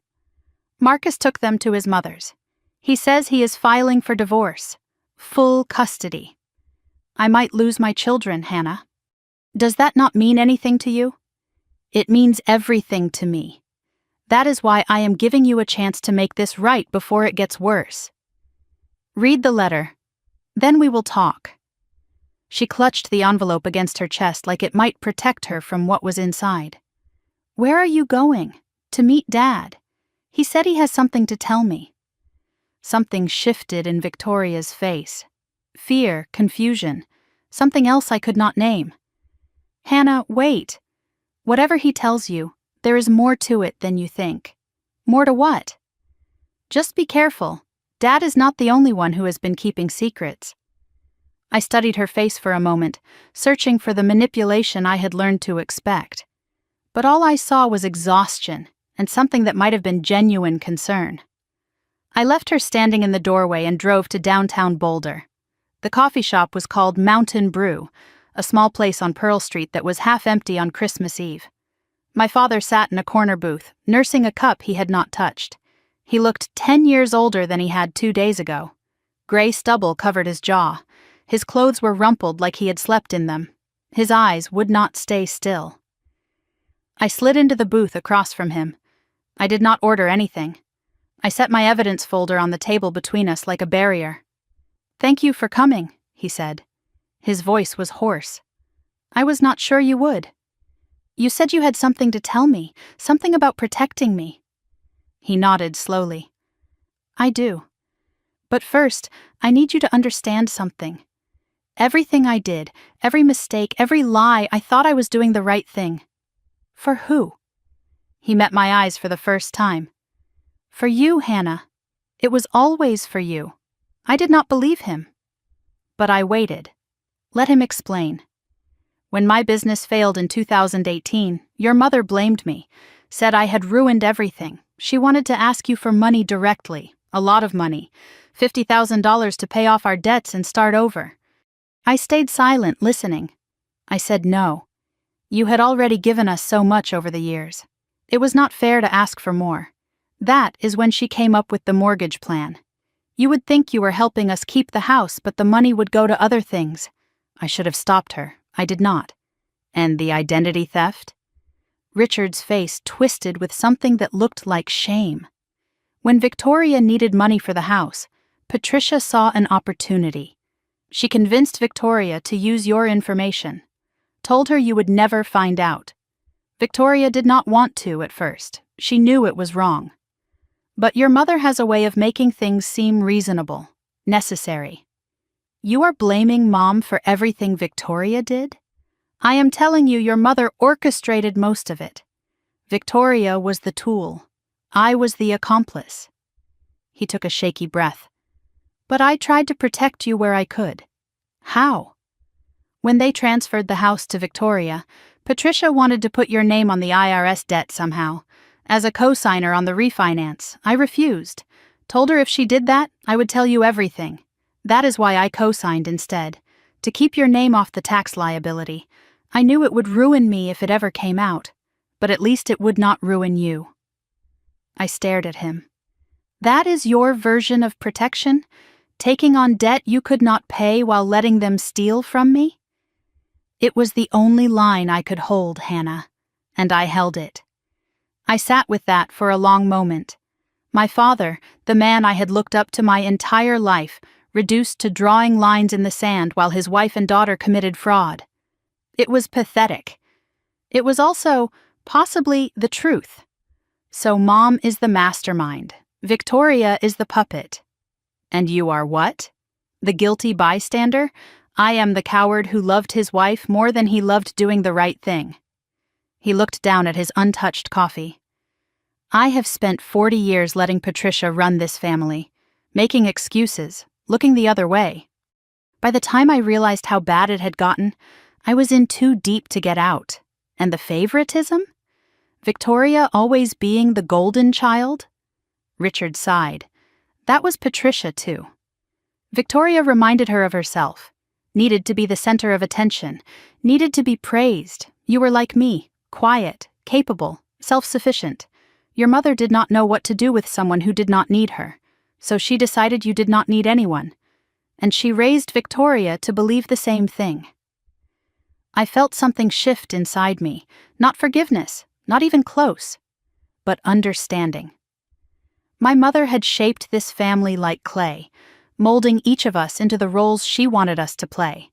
Victoria the star, me the servant, Richard the enabler, and none of us had been strong enough to break free. I should have protected you, Hannah. Richard's voice cracked. Really protected you. Not from your mother's schemes, from your mother. I failed you. Every single day for 34 years, I failed you, And I do not expect you to forgive me. But I needed you to know the truth. All of it. Even the parts that damn me. I looked at my father across the table. The man who taught me to ride a bike.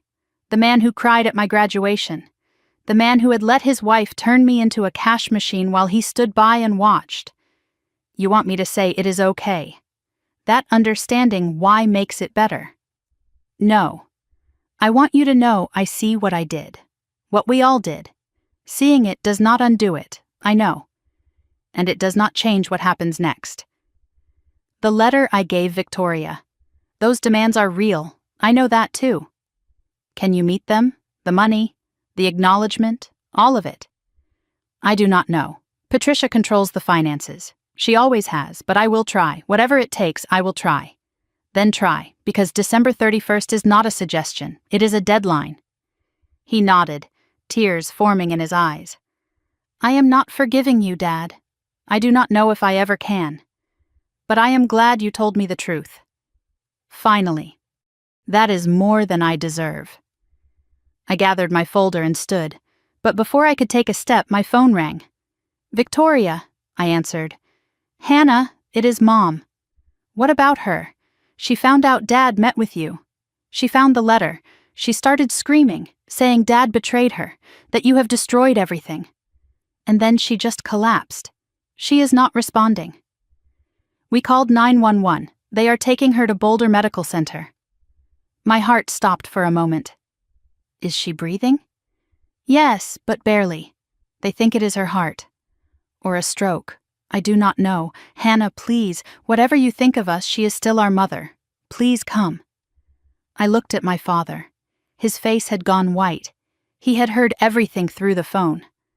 I am on my way. I drove to the hospital not knowing if my mother would live or die, not knowing if I wanted her to, and hating myself for not knowing the answer. But one thing was certain. Whatever happened next, nothing would ever be the same. The Brooks family was broken, and I was not sure any of us had the pieces left to put it back together. Boulder Medical Center sat at the edge of town, its windows glowing against the darkening Christmas Eve sky. I rushed through the automatic doors at 5:15, the smell of antiseptic and fear hitting me immediately. The lobby was decorated for the holidays. A small Christmas tree stood by the reception desk, tinsel catching the harsh fluorescent light. It felt grotesque. Wrong. I found the information desk. Patricia Brooks. She was brought in by ambulance. The nurse checked her computer. Room 412, 4th floor. Family is already there. I rode the elevator alone, watching the numbers climb. 2, 3, 4. The doors opened to a quiet corridor. Victoria was waiting by the elevator, her face streaked with tears. She is stable, Victoria said before I could ask. It was not a heart attack. The doctors say it was a severe panic attack, stress-induced arrhythmia. They are keeping her overnight for observation. Where is Dad? In with her. She will not let him leave. Victoria led me to a small waiting area with uncomfortable chairs and a muted television playing Christmas movies. We sat on opposite sides of the room. The distance between us felt both necessary and absurd. I read the letter, Victoria said after a long moment. All of it. The IRS lien, the due on sale clause, everything. I said nothing. I waited. You could destroy us, all of us. With one phone call to the bank. Yes. Why have you not? Because I wanted to give you a chance to make it right first. Victoria stared at the floor. Mom and Dad transferred their tax debt to me. They told me the house was clean, that I was helping them by taking over. I was so desperate to finally be the responsible one, the one who saved the family, and the whole time they were setting me up to take the fall. Her voice cracked. I am not the only one they used, am I? No, you are not. Something shifted in the air between us. Not forgiveness, not even understanding, but recognition. 2 daughters, both weapons in their mother's arsenal. My father appeared in the doorway. He looked hollowed out, a man whose scaffolding had collapsed. His eyes were red, his hands trembling. She is awake, he said. The doctors said she can have visitors. But she is fragile. They do not want her upset. He looked at me. She is asking for you. Victoria's voice was sharp. What about me? Richard's pause said everything. She asked for Hannah first. Victoria laughed bitterly. Of course she did. Even now, even in a hospital bed. She is still playing favorites, just not the way she used to. She stood abruptly. I need air. I will be outside. She left without looking at either of us. Richard reached into his jacket and pulled out an envelope. Hannah, before you go in there, I need to give you something. I have been carrying this since yesterday, waiting for the right moment. There is never going to be a right moment. So here. I took the envelope but did not open it. It is a start, he said. Not everything you are owed, but a start. And a document Victoria signed this morning, before all this happened. She is transferring the house back to us, to me and your mother. We are going to sell it, pay off what we can. Why would Victoria agree to that?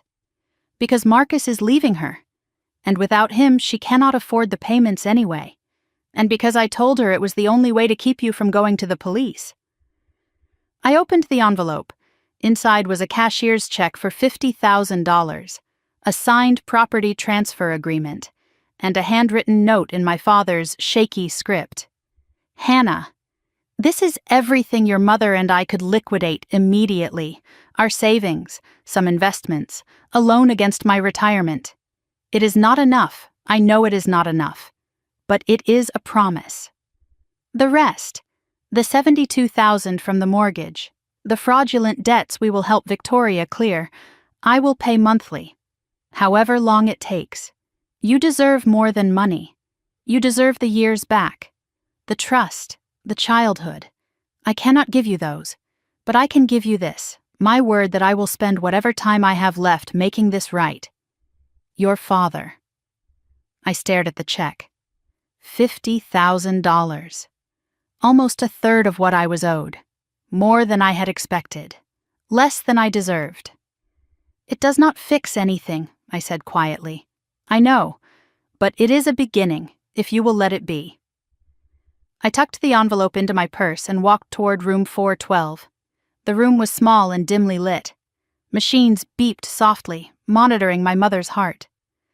A window showed the evening sky, snow still falling. Christmas lights were visible on buildings across the street. Patricia was propped up in bed, looking smaller than I had ever seen her. The formidable Patricia Brooks reduced to tubes and monitors. Her hair was gray at the roots. She always dyed it, I realized. Always hiding something. Her eyes were closed when I entered, but they fluttered open at my footsteps. Hannah. You came. Her voice was thin and raspy. I stopped at the foot of the bed. Victoria called. I did not think you would. After everything, I almost did not. Silence stretched between us, filled with 34 years of unspoken things. The doctors say I need to avoid stress. A weak attempt at a smile crossed her face. Apparently my heart cannot handle what my mouth creates. I did not smile back. Is that supposed to be funny? Her face fell. No, I suppose not. She closed her eyes for a moment, gathering strength. Richard told me. About your meeting, about what he said. He told you I was the one who planned it all. The mortgage, Victoria using your identity. Was he lying? No. The admission hung in the air. I waited for excuses, for justifications, for the manipulation I had learned to expect. Instead, she said something else. I have spent my whole life trying to control things, people, outcomes. When your father's business failed, I panicked. We were going to lose everything. And you had everything I did not. Stability, good credit, a future that did not depend on anyone else.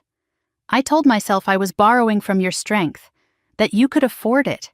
I told myself you would never find out, and if you did, you would forgive us. Because that is what you do, Hannah. You forgive. You accommodate.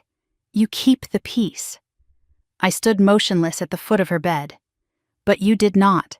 This time, you did not.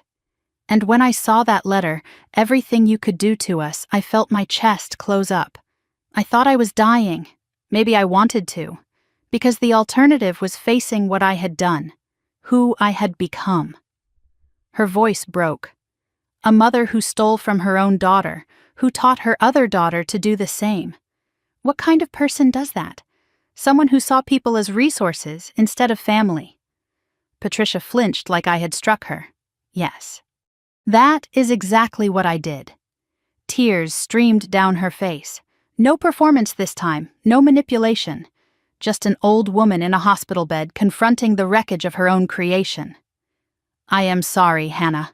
For the text, for Victoria's cruelty, for all of it. I am sorry for raising you to believe you did not matter as much as your sister. I am sorry for taking your money and your trust and your future. I am sorry for being the kind of mother you had to protect yourself from. I listened without moving, without taking her hand, without offering comfort. You know what the worst part is, Mom? She waited. It is not the money. It is not even the fraud. It is that you made me spend my whole life wondering what was wrong with me, why I could not earn your love the way Victoria did. And now I know. There was never anything wrong with me. The problem was always you. A sob escaped her. I know that now. I do not expect you to forgive me. I do not deserve it. But I want you to know, you were never less than Victoria. You were more. You were always more. And I was too broken to see it. I stood in the silence that followed, processing. This was what I had wanted. Acknowledgement, apology, truth. But it did not feel the way I expected. Not triumphant, not satisfying, just heavy. I do not know if I can forgive you, either of you, but I am willing to see if you mean what you say. Dad gave me a check, $50,000, and Victoria signed the house back over. If you can pay the rest, clear my name, repair my credit, make this right financially, then maybe we can talk about what comes after. But I am not promising anything, and I am not pretending everything is okay. Patricia nodded weakly. That is more than I deserve. Yes, it is. I turned to leave. At the door, I paused. Merry Christmas, Mom. I did not wait for a response. In the corridor, Victoria was waiting. Not outside like she said. She had come back up. Her face was different now, resolved. I heard everything. Through the door. And I think it is time we stopped being Mom's weapons against each other. I have a proposition. Something that might actually help us both. Can we talk? Really talk? Not as enemies. Maybe just as two sisters who got used by the same people. I looked at her, really looked. The makeup-free face, the exhaustion, the genuine uncertainty. Tomorrow, Christmas morning, come to my apartment, alone. No Mom, no Dad, no lawyers, just us. Victoria nodded. I will be there. I walked toward the elevator, the envelope heavy in my purse. I had walked into that hospital expecting a final confrontation. Instead, I found something I never expected. The possibility that my sister and I might finally be on the same side. Christmas morning arrived quietly. I woke at 7:30 without an alarm. The first Christmas in years I had not had to rush anywhere. Denver was silent outside my window, that particular stillness when the world pauses to catch its breath. Fresh snow covered everything, soft and clean, glittering in the early light. I made coffee slowly, savoring the silence. No demands, no obligations, no performance required. Just me, the snow, and the quiet of my own apartment. For the first time in 34 years, being alone on Christmas felt like a gift instead of a punishment. The check sat on my kitchen counter. $50,000. A beginning, my father had called it. I looked at it while the coffee brewed, thinking about everything it represented. Not forgiveness, not resolution, just the first step on a very long road. 4 days ago, I received a text that was meant to break me. We are not celebrating Christmas with you this year. We do not need you. Instead of breaking, I had set in motion the unraveling of everything I thought I knew about my family. And now, on Christmas morning, I was alone in my apartment. Not lonely, not abandoned, just alone. And for the first time in my life, that felt like freedom. Victoria was coming at 10. I showered and dressed in comfortable clothes. No armor today. I cleaned my apartment, arranged the couch cushions, put out coffee and some pastries I had found in my freezer. Nothing fancy. This was not a performance. I realized as I opened the curtains to let in the Christmas light that Victoria had never been to my apartment before. In 10 years of adulthood, my sister had never visited my home. She had never seen the space I had built for myself, the life I had created without anyone's help. This was my space, built with my money, my choices, my independence. No one had given it to me. No one could take it away. The knock came at 10:05. Soft. Hesitant. Not Victoria's usual confident rap. I opened the door to find my sister standing in the hallway holding a small wrapped package. She looked different. No makeup. Hair in a simple ponytail, jeans and a sweater instead of her usual polished outfits. The glamorous older sister, finally human. "Merry Christmas, Hannah." "Merry Christmas, come in." Victoria stepped inside and looked around. "It is nice, cozy. It is mine. That is what matters." She nodded slowly. "Yeah, I am starting to understand what that means." She handed me the package. "I brought you something. It is not much." I unwrapped it carefully. Inside was a framed photograph. Hannah and Victoria, maybe 6 and 10 years old, standing in front of a Christmas tree with our arms around each other. We were genuinely smiling. Before everything got complicated, before we became competitors. "I found it in Mom's old photo albums," Victoria said. "From before she started pitting us against each other. I wanted you to remember that we were not always like this. There was a time when I actually liked being your big sister." I stared at the photograph, my throat tight. 2 little girls who did not know what was coming. I remember this day. You helped me decorate the tree. You could not reach the high branches. So I lifted you up. "I had forgotten that," I whispered. We sat on my couch with coffee between us, the photograph resting on the table like a bridge between past and present. "I have been thinking all night about what I want to say," Victoria began. "About what I can offer you that is not just money or apologies. I cannot undo what I did, the fraud, the lies, all of it. But I can stop being Mom's weapon. And I can start being your sister again. If you will let me." I listened without interrupting. "Marcus is filing for divorce. He is taking the girls to his mother's permanently until we sort out custody. The house is going back to Mom and Dad. They are selling it to pay off the debts. I am probably going to lose everything I built. Or everything I thought I built. But maybe that is not the worst thing. Maybe I need to start over. And maybe we could start over too. What does that look like? Being sisters again? I do not know. Learning who you actually are, not who Mom told me you were. Accepting that you are not competition. You are family, being someone you can call when things go wrong, instead of someone who makes things worse. I know I have not earned that, but I want to try, if you are willing." I set down my coffee cup and looked at her directly. "I do not trust you. Not yet, I know, and I do not know if I can forgive you. That might take years.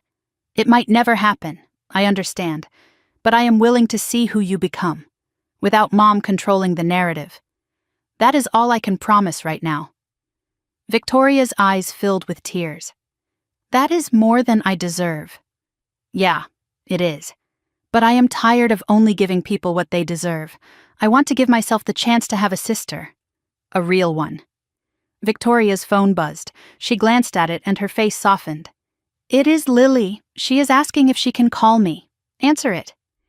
Victoria stepped toward the window and spoke softly to her daughter. "Merry Christmas, baby. I miss you too. So much." A pause. "Yes, Mommy is okay. I am with Aunt Hannah." She smiled through tears. "She wants to talk to you." I took the phone. "Aunt Hannah? Merry Christmas! Merry Christmas, Lily. Mommy says maybe we can all have dinner together when things are better, can we? I looked at Victoria. Maybe. We will see. I got a telescope for Christmas. Daddy says we can look at stars tonight. That sounds wonderful, sweetheart. I love you, Aunt Hannah. The words hit harder than I expected. I love you too, Lily. Victoria took the phone back and wiped her eyes. They are the only good thing I ever did. Then fight for them. Be the mother they deserve. Not the one Mom taught you to be. Victoria left around noon. We did not hug. Not yet. But the handshake was warm. Thank you for letting me come. For listening. Thank you for the photograph. For remembering who we used to be. I will see you, Hannah, when you are ready. When I am ready. After she left, I sat on my couch and picked up the photograph. 2 little girls in front of a Christmas tree. Before the favoritism. Before the manipulation. Before the money and the lies and the betrayal. We did not have to become enemies. Mom made us that way. But she did not get to decide who we were anymore. I stood at my window and watched the snow-covered city. Christmas lights still twinkled on buildings. Families walked below, children showing off new toys. I was not part of that picture, not today, but I was not missing anything either. Victoria's text was meant to exclude me, to punish me. Instead, it freed me. From the expectation that I had to pay for love. From the belief that I was not enough. From a family that only valued what I could give, not who I was. Evening fell slowly.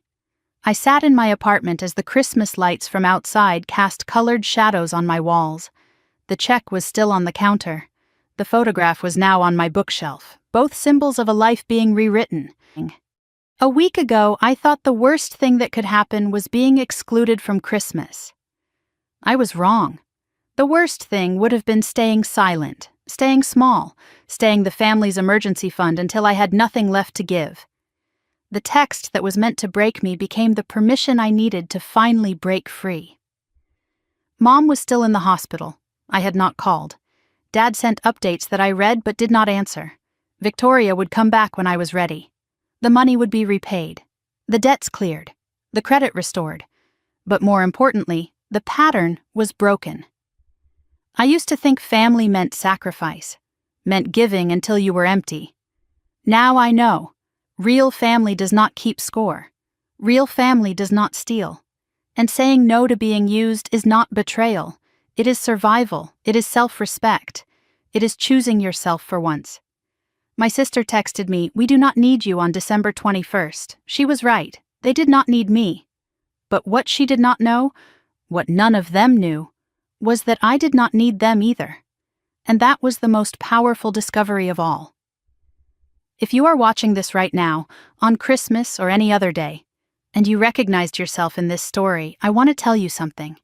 If you have ever been the one who gives and gives while others only take, if you have ever wondered whether saying no makes you the villain, it does not. You are allowed to have boundaries. You are allowed to protect yourself. You are allowed to walk away from people who only love you for what you provide. If this story meant something to you, drop a comment below.